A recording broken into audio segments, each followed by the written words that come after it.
संग्राम तुम परफ्यूम नहीं लगाते ना, इसलिए मुझे तुम्हारा वो बॉडी ऑर्डर आता है, बॉडी ऑर्डर। नाक साफ करके आओ। नहीं तो तुम्हें ना परफ्यूम लगाना सीखो। गांव में परफ्यूम नहीं लगाते क्या?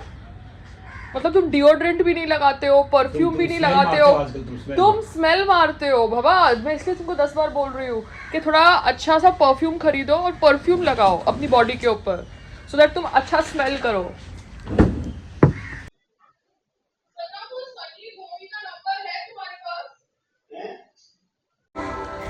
क्योंकि अगर 8 रुपए मुझे देने हैं पर कपड़ा का तो मैं फिर उसको दूं, क्योंकि ये सामने आता था धोबी तो मैंने इसको बुलाया, मगर ये अपने हिसाब से बेल मारता, अपने हिसाब से बेल नहीं मारता, तो बार बार उसको फोन करना पड़ता है। तो या तो मैं उसको व्हाट्सअप करूं या क्योंकि मुझे उसके बच्चे से भी बात करना पसंद नहीं है, क्योंकि उसका बच्चा भी थोड़ा रूड है, ठीक है। तो अगर कोई दूसरा धोबी बिल्डिंग में घुसता है, अरे सुनो मैं तुमसे बात कर रही हूँ, दूसरा कोई बिल्डिंग में घुसता है वॉचमैन का या किसी के थ्रू, तो बोल दो ले जाएगा कपड़े, क्योंकि बात तो दे ही रहे ना, जिसको पैसे की वैल्यू नहीं है किसी और को काम दो। और वो जो हर्षना डॉक्टर थी ना एजलेस वाली, उसी ने ही बोला था कि भैया ब्लड टेस्ट कराओ, आयरन फेरेटन देखो, अगर बाल वाइट हो रहे हैं ठीक है, फिर फेरेटन अगर कम है तो जाके बायोप्सी कराओ, एंडोस्कोपी कराओ, ने पता नहीं क्या क्या कराओ। अरे मिलन सुमन कितना का है, 50 के नीचे का है ना, उसके तो सारे बाल वाइट है, तो वो अपना आयरन फेरेटन क्यों नहीं चेक कराता? वैसे तो वो अपने शक्ल के ऊपर कुछ ना कुछ करता होगा, क्योंकि शक्ल से वो जवान दिखता है, मगर उसके बाल तो वाइट है, तो उसका आयरन फेरेटन क्यों नहीं चेक करवाता वो? तो मम्मा ये सब डॉक्टर्स है ना, डर्मेटोलॉजिस्ट या जो भी है, एस्थेटिक डर्मेटोलॉजिस्ट या जो भी अपने आप को बोलते हैं, सब सुनी हुई न्यूज या किसी के कहने पर कंसल्टेशन करते हैं, खुद की उनकी बुद्धि होती है नहीं होती है पता नहीं, आप समझ रहे हो। तो आदमी जब ये इंजेक्शन लेता है, कौन सी इंजेक्शन, एक्सजीवा या प्रोलिया, जैसे फादर ने प्रोलिया इंजेक्शन ली थी अपने बोन हेल्थ के लिए, तो उसके कोई साइड इफेक्ट्स थे, ऐसा फादर ने मुझे बोला, प्रोस्टेट कैंसर में। तो हर एक मेडिसिन के साइड इफेक्ट्स होते हैं जो बाद में जाके पता चलता है, ठीक है ना। तो अभी आई थिंक ये जो प्रेसिडेंट है यूएस का, जो बिडेन, पहला वाला, ट्रम्प के पहले वाला, उसको प्रोस्टेट कैंसर कुछ डायग्नोस हुआ है, बट उसका तो मेटाफोन में भी चला गया, दैट्स एन एडवांस स्टेज। तो I am just trying to tell you कि यूएस में जो ट्रीटमेंट्स है, जो मेडिकल वो है एडवांसमेंट, वो इंडिया में आती है, मगर ऐसा नहीं है कि इंडियन डॉक्टर्स के पास ब्रेन नहीं है, सिर्फ यूएस डॉक्टर्स के पास ब्रेन है, क्योंकि हमें खुद भी तो अपना ब्रेन यूज करना है कि क्या सही है क्या सही नहीं है, चाहे पीआरपी हो, चाहे कुछ भी हो लाइफ में, सिंपल इंजेक्टेबल्स हो, बोटॉक्स जैसे या फिलर्स जैसे, जहाँ पे लोकल नमिंग क्रीम दी जाती है, ठीक है, लोकल नमिंग क्रीम। तो local numbing cream is different, it's on the peripheral level. Local anaesthesia जो डेंटिस्ट देता है रूट कनाल के लिए, वो अंदर है, बट वो कैविटी एरिया में है।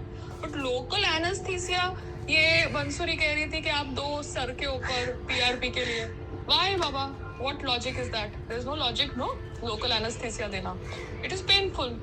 उससे बेटर है कि डर्मा रोलर या वो पिन से कर लो, वो जो पिन करती थी ना एजलेस में, पिन के साथ, वो 3 बार यूज भी हो जाता है pin, it is better than doing that injection thing, है ना, क्योंकि इंजेक्शन थिंग इज पेनफुल, वो पिन के साथ इतना पेनफुल नहीं होता होगा। So I am just trying to understand things मम्मा, बिकॉज हम लोग डॉक्टर है नहीं, हमारे पास अगर एक इच्छा भी है अपने आप को प्रेजेंट करने की अच्छी तरह से, तो आप तो एक्टर नहीं हो, but I am just trying to tell you just to maintain yourself, and look nice to yourself.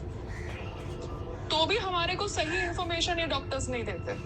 जैसे मुझे किसी ने बोला नहीं ना जब मैं 30s में थी कि भैया अपना एग फ्रीज कर लो, अगर बोला होता तो मैं फ्रीज कर लेती, कोई बड़े बात, कुछ ज्यादा पैसे तो थे नहीं, अगर फ्रीज कर लिए होते अभी तो 2-3 एम्ब्रियो बन गए होते। अब किसी और का अंडा लो और अपने में डालो, क्यों भैया? किसी और का अंडा मैं अपने में क्यों लूं?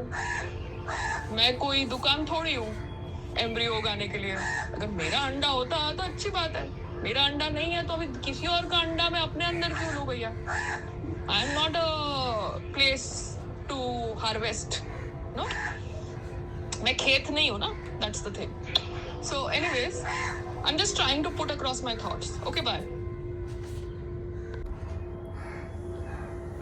और अभी है ना यूएस में नया चालू हुआ है लिवर ट्रांसप्लांट।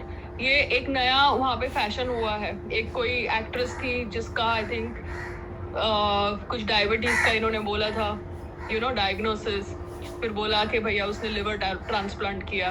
तो ये लोग क्या कर रहे हैं, नई नई टेक्नोलॉजी हर जगह एक्सपेरिमेंट कर रहे हैं। But US is not perfect nor India is perfect. We have to see what works for us after using our brain, you understand? क्योंकि लिवर ट्रांसप्लांट कोई बहुत सक्सेसफुल नहीं हो सकते। It is a very very different operation, you understand? तो हमें खुद समझना है कि लिवर जो एक रीजेनरेटिव टिश्यू है उसको कैसे मैनेज कर रहा है। क्योंकि अल्कोहल तो मैं भी पहले लेती थी ना, तो सबने लिवर का मिसयूज किया है। तो ऐसा तो है नहीं कि लिवर का मिसयूज किसी ने किया नहीं है। आज की तारीख में एक्टर्स को बोलते भैया creative space, creative space, creative space, creative space बोल के हाथ में सिगरेट पकड़ा देते हैं। तो I am just trying to tell you that we can not be blind because the treatment is from US and we can not be blind because the treatment is from our favorite doctor in India. We have to use our brain. बाकी जो किस्मत में लिखा है वो तो लिखा है, but brain use करो. That is what I understand post COVID.